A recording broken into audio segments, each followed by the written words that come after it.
సచిన్ రాజ్ అత్యాధునిక world class physiotherapy treatment తో అన్ని రకాల నొప్పులకు శాశ్వత పరిష్కారం.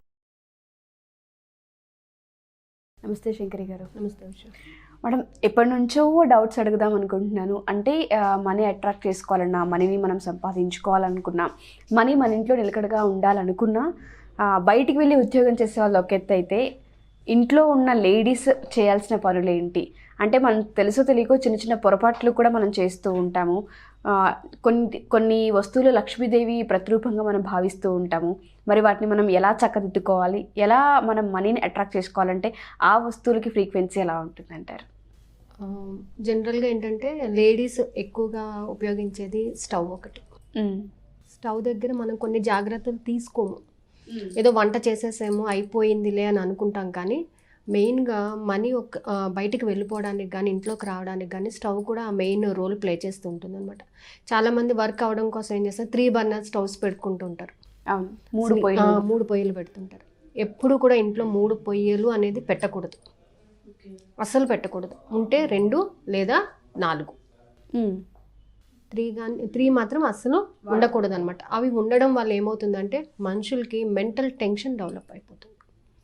చాలా చాలా మెంటల్ టెన్షన్ డెవలప్ అవుతుంది. అదే 2 కానీ 4 కానీ ఉంటే మాత్రం ప్రశాంతంగా ఉంటుంది ఇల్లు. ఇంకొకటి ఏంటంటే స్టవ్ మీద ఇష్టం వచ్చిన అంటే అన్నం తిన్న ప్లేట్లు ఇవన్నీ కూడా పెడుతూ ఉంటారు చాలామంది. అంటే వాళ్ళు ఉన్న హడావిల్లోని పెట్టేసుకుంటూ ఉంటారు. అలాంటివి చేయకూడదు. స్టవ్ ఎప్పటికప్పుడు క్లీన్ చేసుకుంటూ, నైట్ టైం మనం పడుకున్నప్పుడు స్టవ్ అంతా క్లీన్ చేసి, దాని కింద అంతా క్లీన్ చేసి నీట్గా పెట్టుకోవాలి. ఎందుకంటే మనం ఏది వర్క్ చేసుకున్నా కానీ ఆ ఫుడ్ కోసమే చేసుకుంటున్నాం. ఆ ఫుడ్ తయారు చేయడానికి మనకి సహాయపడేది ఫస్ట్ స్టవ్. అంతేగాని లేడీస్ కొంతమంది పొద్దున్న లేవగానే వితౌట్ హ్యావింగ్ బ్రష్ కూడా వాళ్ళు వెళ్ళి స్టవ్ ముట్టిస్తుంటారు. అలాంటి మంచి పనులు కాదనమాట. అట్లీస్ట్ మనకు స్నానం చేసే అంత టైం లేకపోయినా కనీసం మనం కాళ్ళు చేతులు కడుక్కున్న స్టవ్ని ముట్టుకోవడం అనేది నేర్చుకోవాలి. స్టవ్ అనేది ఏంటి, అగ్నిదేవుడు. కాబట్టి మనం రోజు దానికి ప్రే చేసిన తర్వాతనే దానిని మనం వెలిగించడం స్టార్ట్ చేయాలి.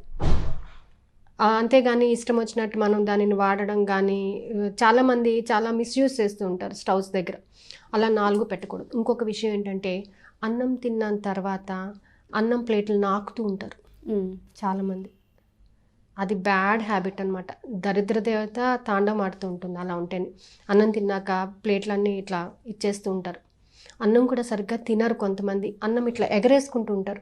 ఇట్లా పైనుంచి వేసుకోవడము ఇట్లా చేస్తారు. వేళ్ళు ఎక్కడ నోటికి తగులుతాయో అన్నట్టు తింటుంటారు.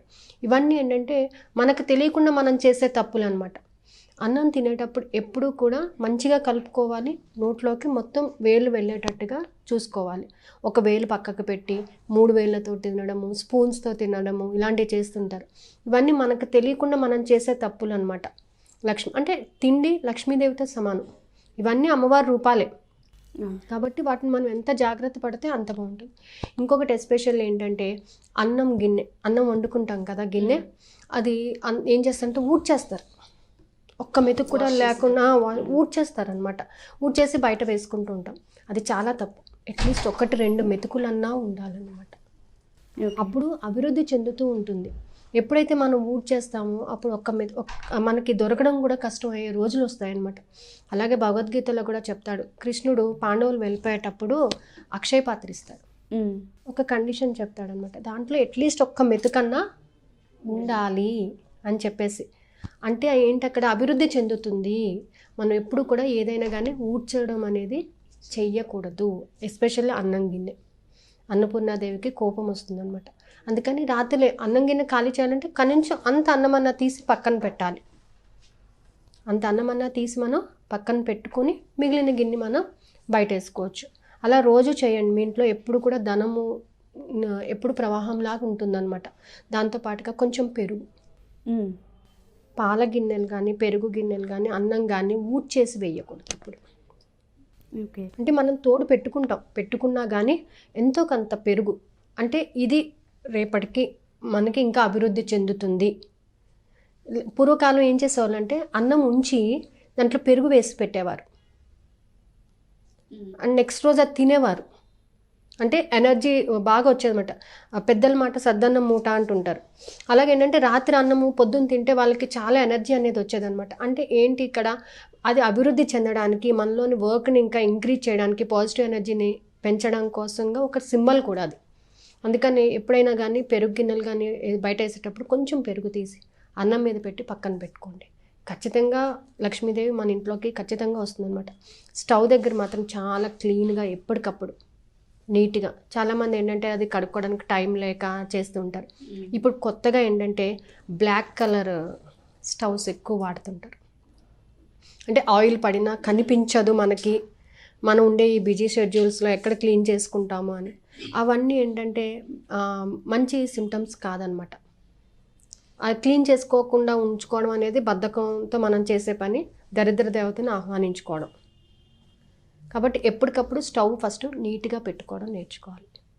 స్టవ్ ముట్టించే ముందు అగ్నిదేవుడికి నమస్కారం పెట్టుకోవాలి. ఈరోజు నేను చేసే వంట సాఫీగా జరగాలి, అందుకు నాకు సహకరించండి అని చెప్పామంటే చాలామంది ఏంటంటే హడావుడిగా పెట్టేస్తాం, బర్నర్స్ ఆఫ్ చేయకపోవడం ఇలాంటివి చేస్తూ ఉంటారు. అలాంటివి చేయకుండా మనకి కొంచెం దాని మీద కాన్షియస్గా ఉండడానికి మనకి ఉంటుందన్నమాట. సో స్టవ్ ఒకటి, అన్నం ప్లేట్లు ఒకటి, అన్నం గిన్నె, అన్నం వండుకునే గిన్నె ఒకటి, ఇవన్నీ కూడా మనం ఎప్పటికప్పుడు నీట్గా పెట్టుకోవడము, కిచెన్ క్లీన్గా పెట్టుకోవడం. ఎక్కువ ఏంటంటే లక్ష్మీదేవికి ఎంత క్లీన్గా ఉండి చేస్తే. ఇంకా ఏంటంటే పాలు ప్యాకెట్ మనం పోయగానే కొన్ని పాలు ఉంచేస్తాం అందులో, కానీ అలా ఉంచకూడదు మొత్తం. అందుకని ఇంతకాలం ఏం చేసేవారంటే పాల ప్యాకెట్ క్లీన్ చేసి కొన్ని నీళ్ళు పోసి పోసేవారు అనమాట. అంటే మనం ఏమనుకున్నామంటే ఆ పాలు పోతే ఏంటిలే అని అనుకునే వాళ్ళం. కానీ ఎప్పుడు కూడా అలా నీళ్ళు పోయడం వల్ల 2 విధాల లాభాలు ఉన్నాయి మనకి. అంటే పాలు వేస్ట్ కావు, ప్లస్ హెల్త్ పరంగా. అంటే తెచ్చిన పాలు అంత కాన్సన్ట్రేటెడ్గా మనం తాగకూడదు, కొంచెం వాటర్ పోసుకోవాలి. చూస్తూ చూస్తూ వాటర్ పోయాము, మనకి ఎందుకంటే టీ కాఫీ చిక్కగా కావాలి కాబట్టి. అట్లీస్ట్ ఇందులో వేయడం వల్ల కొంత డైల్యూట్ అనేది జరుగుతుంది. సో 2 విధాలా మనకి బెనిఫిట్ అవుతుంది. సో పాల ప్యాకెట్ ఇప్పుడు ఏంటంటే ఎవరు పాలు తెచ్చిపోయటం అందరం ప్యాకెట్సే, కొన్ని వాటర్ పోసి దాన్ని క్లీన్ చేసి ఆ పాలు కూడా మనం సేవ్ చేయాలంట. పాలు ఎప్పుడైతే మనం బయట పోస్తామో లక్ష్మీదేవి వెళ్ళిపోతుంది. క్షీరసాగరం మీద ఆమె ఉండేది. అలాంటి పాలను మనం వేస్ట్ చేయకూడదు. మంగళవారం ఉప్పు కొనుక్కోవచ్చు, శుక్రవారం ఉప్పు కొనుక్కోవచ్చు. చాలామంది మంగళవారం ఉప్పు కొనడం ఏంటి అంటారు. ఆమె క్షీరసాగర తనయ అంటారు. అంటే ఏంటి? క్షీరం అంటే సముద్రం, సముద్రం నుంచి వచ్చింది ఉప్పు. సో తండ్రిని ఎంత గౌరవిస్తామో లక్ష్మీదేవికి అంత ఇష్టం అనమాట. సో మంగళవారం శుక్రవారం మనం తప్పేమీ లేదు, ఉప్పు కొనుక్కోవచ్చు. కావాలని కొంతమంది తెచ్చుకుంటారు ఉప్పుని. అలాగే ఉప్పుని ఎంత జాగ్రత్తగా వాడుకుంటే, చాలామంది ఏంటంటే ఉప్పుని పడేయడము అది చేస్తుంటారు. ఉప్పు ఎప్పుడూ పడేయకూడదు. ఉప్పు ఎంత పడేస్తామో, ఎంత దూబరదండి చేస్తామో అంత డబ్బు ఖర్చు అయిపోతుంది ఇంట్లో. ఓకే. సో ఇంట్లో ఉండేవాళ్ళు ఇలాంటివన్నీ పాటిస్తూ ఉంటే చిన్న చిన్న చిట్కాలు మనకు తెలియకుండా మనం చేసే తప్పులు అన్నమాట ఇవన్నీని. అలా చేయడం వల్ల ఇంకా నైట్ ఏంటంటే పడుకునే ముందు కొంచెం ఉప్పు స్టవ్ కింద ఒక చిన్న గిన్నెలో పెడితే నెగిటివ్ ఎనర్జీ అంతా కూడా పోతుంది. అంటే మనం రెగ్యులర్గా యూస్ చేసే స్టవ్ పక్కన కొంచెం చిన్న గిన్నెలో ఉప్పు, కల్లుప్పు, నాట్ టేబుల్ సాల్ట్, కల్లుప్పు పెట్టడం వల్ల నెగిటివ్ ఎనర్జీ పోతుంది అనమాట. ఓకే. ఇంకా ఏంటంటే కొంతమంది వాటర్లో ఈ రాక్ సాల్ట్ వేసి క్లీన్ చేయడం వల్ల బ్యాక్టీరియా అంతా కూడా డిస్ట్రాయ్ అయిపోతుంది. డిస్ట్రాయ్ అయిపోయి కాక్రోచెస్ ఇవన్నీ రాకుండా ఉంటాయి. మెయిన్గా కాక్రోచెస్ వచ్చినాయి అని అంటే ఇంట్లో దరిద్రదేవత వస్తుంది, దానికి సింబల్ అనమాట అది. ఎందుకంటే అవి అలా అలా అలా అలా స్ప్రెడ్ అయిపోతుంటాయి, ఎక్కడ చూసినా అవే ఉంటాయి, బ్యాడ్ స్మెల్ వస్తూ ఉంటుంది. సో వాటిని అవాయిడ్ చేయాలంటే మనం హిట్ ఇవన్నీ కొడుతుంటాం. దానికన్నా బెటర్ ఏంటంటే కొంచెం రాక్ సాల్ట్ వాటర్లో వేసేసి స్టవ్ దగ్గర క్లీన్ చేసామంటే, నైట్ అట్లానే షింక్స్లోని కొంచెం రాక్ సాల్ట్ అండ్ వాటర్ పోసామంటే కాక్రోచెస్ పోతాయి. ప్లస్ ఏంటంటే మంచి స్మెల్ ఉంటుంది, బాగుంటుంది అనమాట. ఓకే. మనం పొద్దున్న కిచెన్ ఓపెన్ చేయగానే ఫ్రెష్గా అనిపిస్తుంది.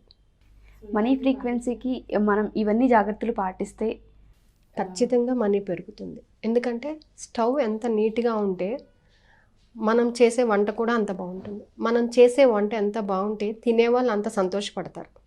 వాళ్ళు సంతోషంగా బయటకు వెళ్తే సంతోషంగా పనులు చేసుకుంటారు, సంతోషంగా మనీ తీసుకొస్తారు. ఇవన్నీ ఇంటర్ రిలేటెడ్ అనమాట. అంటే ఇది చేయడం వల్ల అదేమొస్తుందంటే అది స్టవ్ నీట్గా ఉన్నప్పుడు మీకు చెయ్యాలి అన్న తపన పెరుగుతుంది, మీరు నీట్గా చేస్తారు. అంటే ఇప్పుడు ఏదైనా వస్తువు నీట్గా కనిపించింది అనుకోండి, ఎక్కువ టైం దాని దగ్గర స్పెండ్ చేయడానికి మనం చూస్తుంటాం. సో దాన్ని నీట్గా తయారు చేస్తాం మనం, తినేవాళ్ళు కూడా హ్యాపీగా తింటారు. ఇంకా చాలామంది ఏంటంటే అన్నం తినేటప్పుడు ప్లేట్లలోని అన్నీ కొంచెం కొంచెం కొంచెం వదిలేస్తూ ఉంటారు. అది బ్యాడ్ హ్యాబిట్. ఎప్పుడు కూడా ప్లేట్ నీట్గా ఉండాలి. ఎంత కావాలో అంతే పెట్టుకోవాలి, ఎంత మనకి సరిపోతుందో అంతనే పెట్టుకోవాలి. అలా ఇక్కడ పక్కన పెట్టి వదిలేస్తూ ఉంటారు. అది చాలా బ్యాడ్ హ్యాబిట్ అనమాట. Thank you ma'am. చాలామందికి అంటే ఎక్కువగా పట్టించుకోము ఈ బిజీ స్కెడ్యూల్స్, ఈ హడావిడి టైంలో మనం ఆ వంటగదిని క్లీన్ చేసే అంత ప్రాసెస్ కానీ అంత టైం కానీ ఎవరు తీసుకోవట్లేదు. చాలామంది ఏంటంటే ఆ తినేటప్పుడు విసుక్కుంటూ తింటుంటారు. ఇది బాగాలేదు, అది బాగాలేదు. అది ఏమవుతుందంటే ఒకానొక టైంలో మనకు అది కూడా దొరకని సిచ్యువేషన్స్ వచ్చేస్తాయి అన్నమాట. సో ఖచ్చితంగా అలా చేసేవాళ్ళు దేన్నైతే ఎక్కువ తిట్టుకుంటారో కొన్ని రోజుల తర్వాత అది మాత్రమే తినే పరిస్థితి వస్తుంది వాళ్ళకి. ఇది మాత్రం 100% ఖచ్చితంగా అదే తినాల్సి వస్తుంది. అది కాబట్టి తిండి తినేటప్పుడు మాత్రం మనసు ప్రశాంతంగా తినేది హ్యాపీగా తినాలి, చాలా హ్యాపీగా తినాలన్నమాట. పాజిటివ్ మైండ్ సెట్తో తినాలి. అది పచ్చడన్నం తినండి, ఇంకేదన్నా తినండి, సంతోషంగా ఈరోజు నేను ఇది తినడానికి చాలా సంతోషపడుతున్నాను అనే దీంట్లో తిన్నట్లయితే ఖచ్చితంగా అది మనకి హెల్త్ పరంగా కూడా చాలా బెనిఫిట్ అవుతుంది. Thank you ma'am. Thank you so much. So చూసారు కదా, ఎవరైనా సరే ప్రతి ఒక్కళ్ళు మనీని మేము సంపాదించుకోవాలి, మనీని మేము అట్రాక్ట్ చేసుకోవాలి, మనీ కోసము కష్టపడుతున్నామని చాలామంది అంటూనే ఉంటారు. బట్ మనీ ఫ్రీక్వెన్సీ మన ఇంట్లో ఉన్న వస్తువుల్ని బట్టి కూడా ఉంటుంది. మన దగ్గర ఉండాలన్నా, మనం చేసే డబ్బులు మనం సేవింగ్ చేసుకోవాలన్నా మన ఇంట్లో ఉన్న వస్తువులపైన చాలా డిపెండ్ అయి ఉంటుంది.